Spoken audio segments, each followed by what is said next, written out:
Now, on Lest We Forget tonight, we want to take you back 3 years ago.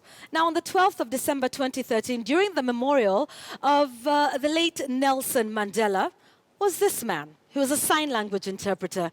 And issues started to come up about whether he was real or not. Turns out, he was fake. This was all 3 years ago. Now, let's have a little bit of a conversation about this, because you can take a look at some of the signs he's doing. Huh? It's the same signs he's making, and you will see this throughout with every speaker.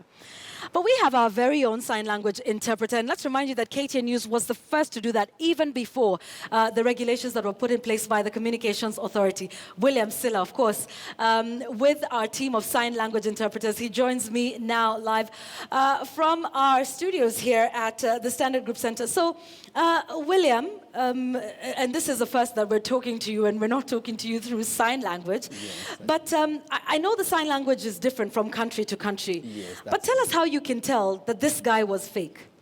Okay, you would tell that guy is fake because he was repeating the same signs over and over again. It's like something he had already... That thing that he kept doing. Practiced, kept doing like this. Yeah. Yeah, and it doesn't make any sense. All right, so whether or not you understand, that sign language, that sign right there, he kept doing it over and over.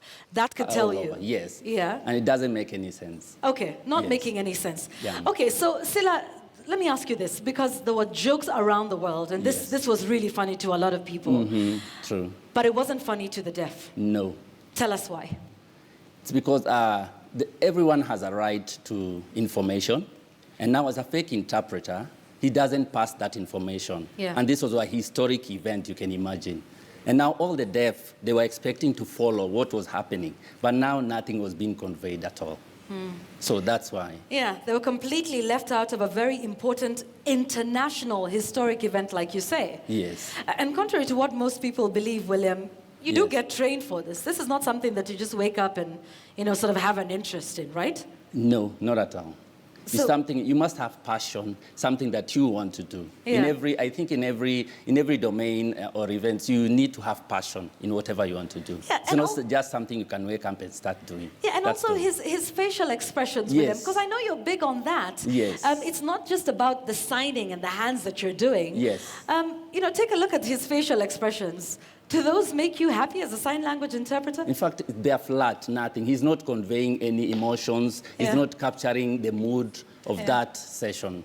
Yeah, and so they were just flat. At some point, he looks away. It almost looks like... Yes, he even looks away. Yeah, what we say, Madarao, yes, Yes. Yeah, okay. And in fact, even the worst thing, he's working alone. And with our ethics as interpreters, anything after 1 hour, you don't work alone. Right, yes. We work in doubles or in twos or threes. Okay. Yes. Which is why now, when you're speaking to me, we have Letsa. Yes. Whom every viewer can see at the bottom of the screen to sort of help us to do that. Yes, that's true. All right, thank you very much. William Silla, just taking us down memory lane. For a point when we had a fake interpreter, William Silla is definitely qualified to be with us here on KTN News. William, thank you very much. You're welcome. Thank you. Thank you. All right. Okay, so that's Lest We Forget. Thank you for staying with us. We're taking a break. We'll be right back.